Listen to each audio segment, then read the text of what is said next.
This is probably going to be the hardest video that I've ever had to film on YouTube.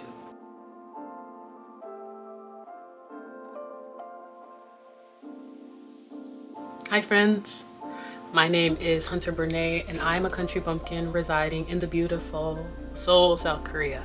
If you read the title or you watched my previous video, you'll know that I have some life updates for you all. So Juno and I, we have broken up, and yes, that is the main topic and purpose for this video, but also I want to create this video to talk about healing and how to come back from heartbreak and breakups and just where I see myself now and where I see myself going in the future. So if you came here thinking that this was going to be a diss track, it absolutely is not. So we're approaching 2 months since we decided to split ways. For transparency, it was my decision, but it was something that I felt was building for quite a while. We are two very strong-willed, determined, ambitious people, and I felt like we were no longer moving in the same direction in terms of our life trajectory. And as much as we were clinging to each other and clinging for this relationship to work, ultimately, I don't think that it would have been good for either of us long term. Now, let me say, everything that we filmed, the loving content, the thoughts about marriage and having children, that was authentic. I'm prepared.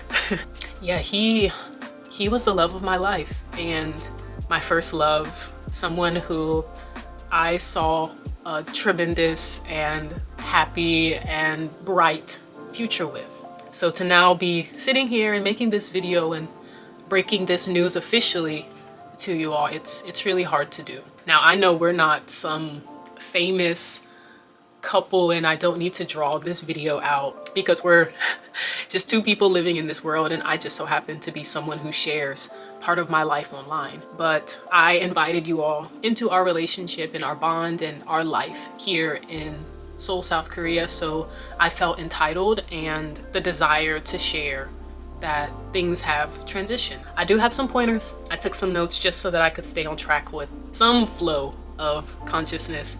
One note that I highlighted on here is that I'm so proud of myself. Yeah, the first period of this breakup journey, maybe like the first 2 weeks, was really hard. I went recluse, I hid away, I didn't do anything. I didn't talk to anyone other than my mom and my family. The connectedness that I feel with my family is just out of this world at this point. I had to learn how to be patient with myself. There's so much that I was learning in such a short amount of time, learning about myself, learning about the world, learning about people around me. Again, going back to the part of being proud of myself, just being proud of every day crying a little less, or me finally going outside, or me making a gym membership, just doing things to invest back into myself. Something that I've always said is I went into this relationship whole. I was a whole person. I had taken time to invest in myself and to figure myself out. So that's something I'm really thankful for, because now coming out, I still feel whole. Of course, the hurt and the pain was there, but me as a person, I'm not broken, I'm not damaged, and I'm devoted to picking up the pieces that did fall, but also patting myself on the back for the pieces that didn't. And so kind of maintaining that realistic / optimistic viewpoint on my reality. So now let's talk about how I'm feeling now. I can get through multiple days without crying and really thinking about what happened. I finally feel like I'm moving forward at a normal pace. One thing that really helped is I started reading a self-help healing book. I have the title of the book written down right here. It's called When You're Ready, This Is How You Heal, and it's by Brianna Wiest. I will be sure to include the information down in the description box below. This book has so many inspirational quotes, you know, those very Pinteresty, Instagrammy quotes, a lot of which I like to post on my pages. Beyond them just being nice, comforting words, there were real life things and exercises that you could do to help push yourself into the healing process. Of course, she encourages doing things that you love and that bring you joy, like exercising, reading, investing in arts and crafts, meeting with friends, watching movies. For me, going to noraebang karaoke, doing things that make you feel good. But one exercise that really stood out to me is she encouraged the reader to write a hello letter to their new self and to the life that they want to have. And she said, allow yourself to live again, make progress by creating a new finish line for yourself and your new goals. Feel inspired again and challenge yourself to do things that you couldn't in that previous relationship. A greeting of sorts to the new you that you want to manifest in the world that you're in. So for me, that new me was someone who saw the world as beautiful again. Oh my gosh. Someone who invested in themselves physically, emotionally, spiritually, in all of those aspects. What I'm getting at is more recently, the vlogs that you've seen, they've been me really trying to get into and tap into this new version of myself. Maybe I didn't have the time and the energy to invest into before, but who I am devoting all of my time and energy into developing now. I have a few takeaways from my experience in my first relationship and my first heartbreak. One of which is sharing my relationship online brought a lot of engagement and attention, which I greatly appreciate everyone who has subscribed to the channel because of our couple content. I don't regret sharing our journey online. One thing to note is, yes, there was couple content on this channel, but mostly this channel was about me and my life as a country bumpkin living in South Korea. And through me navigating my life here in teaching and also post-teaching, I feel like you all have seen me develop a real interest for beauty and inclusive beauty. So that's a journey that's gonna continue on this channel. I am going to continue, maybe even more so, to invest in and create beauty content, whether I live in Korea or I live elsewhere. It is a passion that has grown.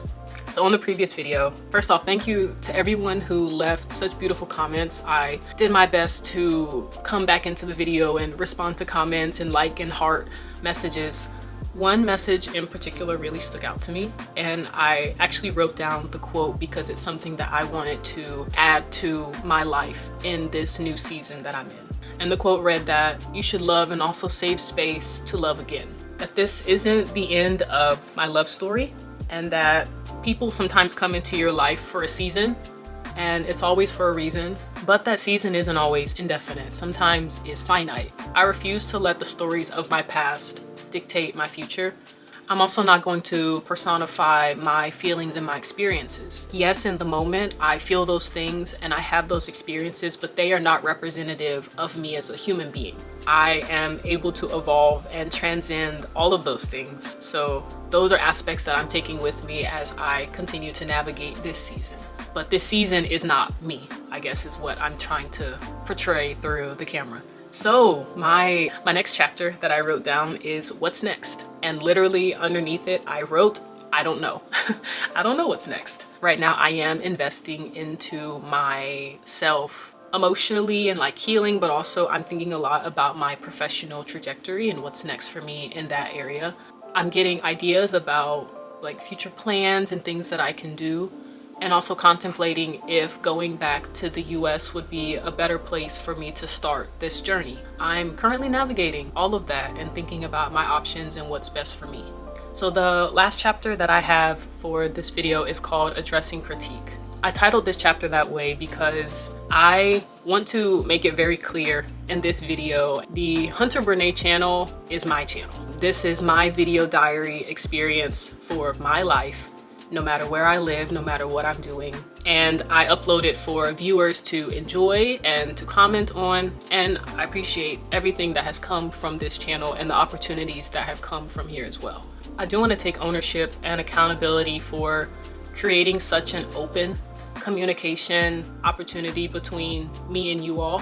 When I see comments or messages from people that I don't agree with, or ones that are posted with the intent to hurt and to harm, I kind of navigate it in two different ways. I either completely delete the comment altogether, especially those that were derogatory towards my ex and also our relationship. I had a no tolerance policy and I would just delete.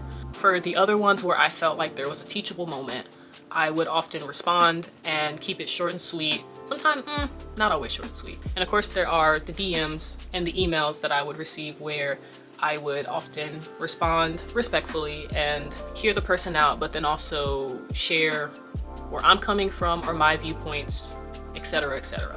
What's prompting this is I received an email from someone and they claim to be a subscriber for quite a period of time, and they were discouraging me from creating this video. Honestly, in the email, they put my integrity and my ethics into question.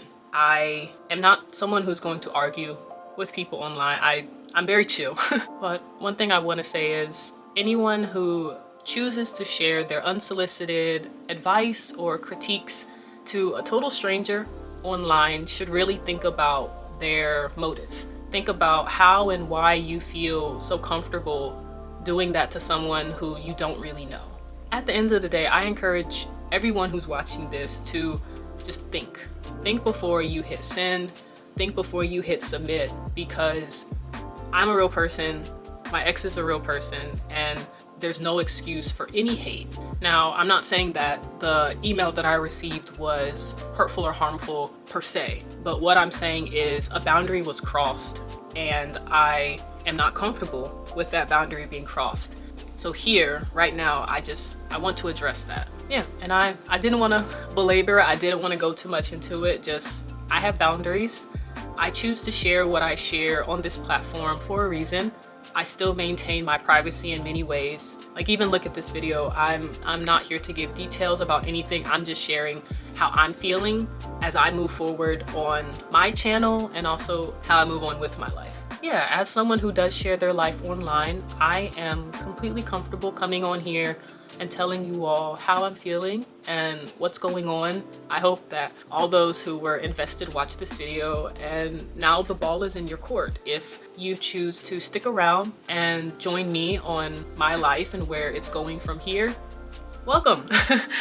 Subscribe, like the video. I'll definitely keep posting on YouTube. This is truly becoming a passion of mine, creating videos and editing those videos for online consumption.